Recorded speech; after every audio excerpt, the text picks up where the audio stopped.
Hey besties, and welcome back to my channel. I'm Sophia and I love reading romance books. Now today, as per the title, I thought it could be really fun to get offended, to get a little bit heated, and to read some 1-star reviews of my favourite books. Before we get started, I just want to make a quick little disclaimer that this is all just for good fun. I respect every single one of these reviews, every single one of these people's opinions, because we all have different past experiences, we all have different likes in our books, and we all have different triggers and exceptions when it comes to reading. For example, I personally am okay with reading about some morally questionable things where other people are not, and that is perfectly okay. Obviously, I don't condone these morally questionable things in real life, but in fiction, I am okay with it.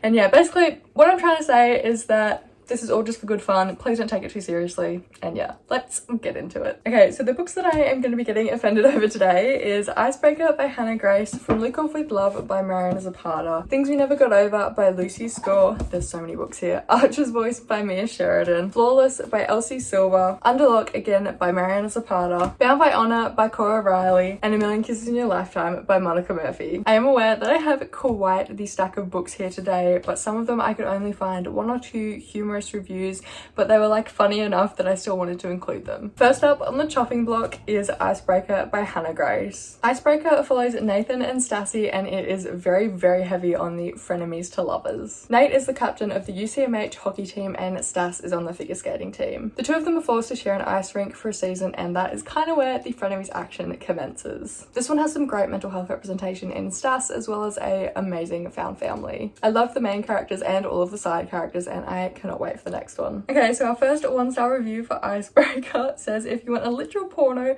with the most boring plot, here you go. I thought the plot was actually kind of entertaining, although the story is definitely more character driven. A literal porno? Kind of. The spice was very, very good. I will say that. Okay, this next one genuinely made me laugh out loud when I first saw it. She said, DNF at 20%. This book is how I imagine every conversation between Megan Fox and Machine Gun Kelly probably went. Well, I do have to disagree. I think that's such a funny way to describe 2 characters. This next one. Nah, y'all lied to me. What the hell was this? Book Talk has terrible taste. Bestie, I agree. Book Talk seriously comes out with the worst recommendations sometimes, but this one, not one of them. Okay, I feel like Icebreaker didn't get torn to shreds that much, but this next one, oh, I have a bad feeling. This one is From Luke Off With Love, following Ivan and Jasmine, who are 2 world-class figure skaters. The 2 have recently found themselves without partners, and despite Jasmine's reluctance, decide to team up. This one is definitely a grumpy dynamic with a lot of banter and a very enemies to lovers vibe. I love it so much, and the forced proximity, so good. Okay, coming at Book Talk with some smoke once again. We have Book Talk will be like, here's some Rex, and it'll literally be the worst book you've ever read. Once again, I do agree, but not about Ivan and Jasmine. This review literally just says meatball. Honestly, bestie, you're so valid. I blink, you blink, he, she, me blink. It's first grade SpongeBob. I've actually seen this opinion quite a bit when looking through reviews for this book, but I don't remember it. I never noticed it when I read it, so. Okay, this one is a long one. You prepare to get absolutely roasted. The writing is bad. It looks like the author is superficially following a checklist of what good writing is supposed to be. The monotonous employment of literary tricks sticks out like a sore thumb and takes away from the immersion of the book. For example, the author will randomly drop tidbits of descriptions of characters in a dialogue at completely inopportune places. It's like she's laying a malformed trail of crumbs to tortuously convey a character's attributes because she is afraid of the trope of dumping a vocacious description at the outset. Vacuous? That might be vacuous. The story is bad.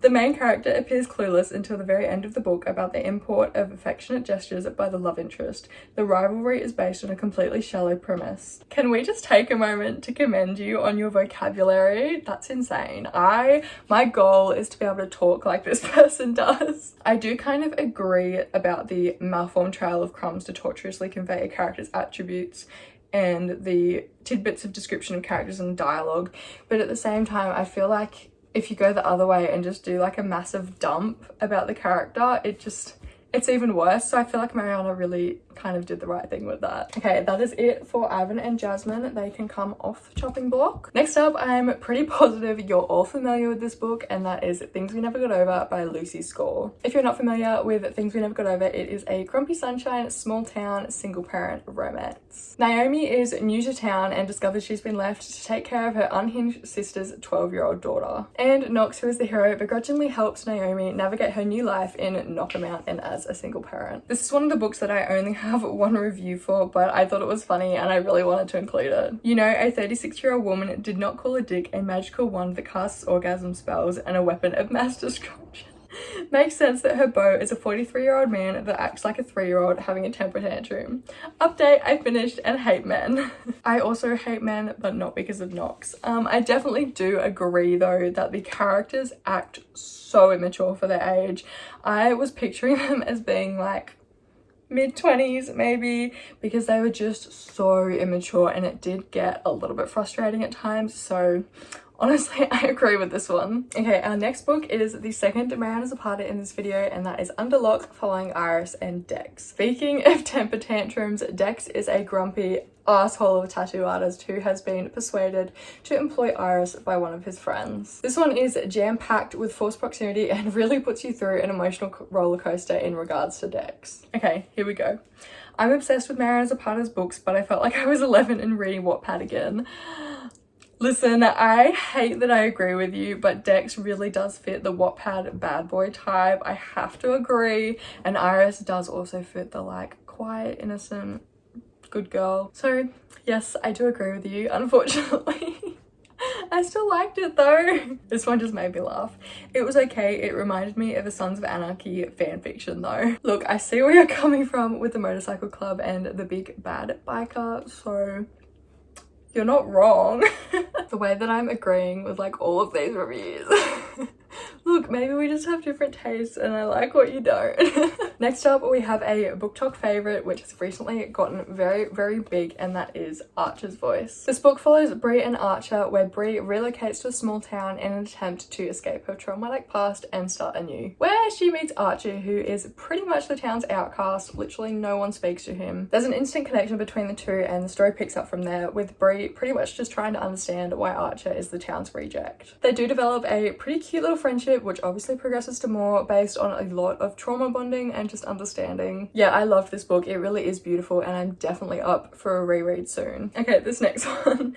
Wish I could turn back time to the good old days when there was no fucking book talk to trick me into reading some cheesy ass books about some lame one-dimensional characters written by authors who have no idea what the fuck they're talking about. I just love the passion. You know, I feel this way about certain books too, so I can appreciate it. Okay, this next one is a quick one and I found the review this morning and it literally made me laugh out loud, so I felt that I had to include it. So initially when I was planning for this video, I wasn't going to include this book or this series just because there's a lot of controversial topics in them, but this one review made me laugh so hard that I just had to include it for just a tiny little morsel. And that book, of course, is Bound by Honor by Cora Riley. This is a mafia arranged marriage romance between two warring families. Okay, so this review, it's from sort of halfway through the review. I just thought it was so funny, I had to include it. It says, as for the characters, I can make this quick. Arya is a buzzkill, Luca is made of double-sided cardboard, one side is a 30-year-old mafia boss and the other side is a horny teenage fuckboy, and also I'm convinced both MCs are respectively one quarter of a full human being. And one more side note, I'm happy for Arya and all. I'm sure it ain't easy carrying the mantle of the tightest pussy on the planet, but she might have a condition and need to visit the doctor soon. I'm concerned, to say the least. This review has made my entire day. It's so freaking funny.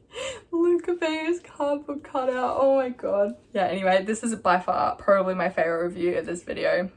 I love it so much. With Bound by Honor out of the way, it brings us to Flawless by Elsie Silver. This is a small town cowboy romance. Brett, who is a bull rider, lands himself in trouble with a business partner. This business partner is in the industry of dairy farming.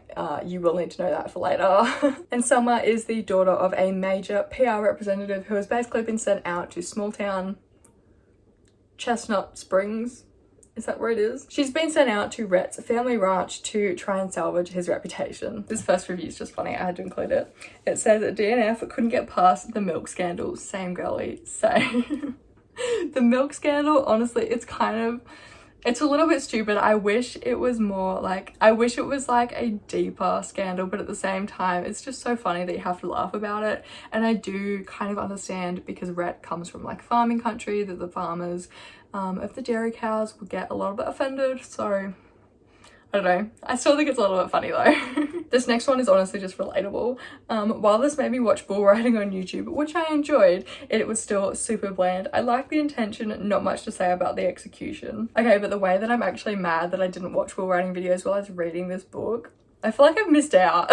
Okay, last but not least, and potentially the most controversial, we have my favorite book of the year, A Million Kisses in Your Lifetime. When I tell you reading these reviews got me feeling some type of way, you could not be coming for my faves like that. Let's just say I am offended, but I do kind of agree. A Million Kisses in Your Lifetime follows Crew and Ren. Crew is Lancaster Prep's resident bad boy, and Ren is the very stereotypical good girl, waiting till marriage and looking down on anyone who doesn't. Let's just say there was a ton of character development, which is the only reason I love Ren now. Okay, the first review, here we go.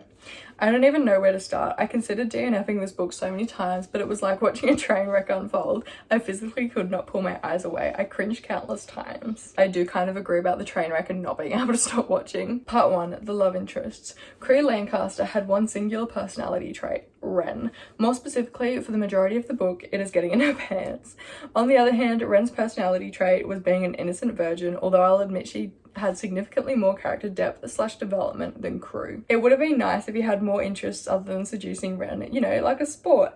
Maybe he liked baking, perhaps he's a stamp collector, Saturdays with the bros. He had a couple of surface level friends that were mentioned, but that's all they were. Even in his POV, he doesn't mention them. I'm not shaming him for knowing what he wants, but it was painfully stereotypical. I do agree about Crew's character depth. There definitely wasn't a whole lot there looking back, but you know, Mans knows what he wants and I commend him for that. This person just said, rich people scare me. Me too, babe. If Cree Lancaster is your perfect book boyfriend, please go sit in a corner and rethink your life choices. This one is like personally offensive. If you ignore every single problematic sentence in this book and use only one brain cell to marathon you to the end, it's honestly not that bad. Let's just say my singular brain cell was having an absolute party up here. This person also said, I want to be rich. Same. Honestly, same. Okay, and with that, we are all fantasizing about being rich, and we have come to the end of this video. I really hope you've enjoyed today's video. It was a little bit different. I feel like I had to be like overwhelmingly positive so that I didn't come off as pissed off. But regardless, it was fun. It's so fun actually learning about like other people's opinions, and then when you agree with them half the time, it's kind of like a rude awakening. But I still love all of these books. I still recommend them to everyone. Thanks so much for watching. Don't forget to like, comment and subscribe. Follow my Bookstar if you'd like, and yeah, thanks for watching. I'll see you later. Bye.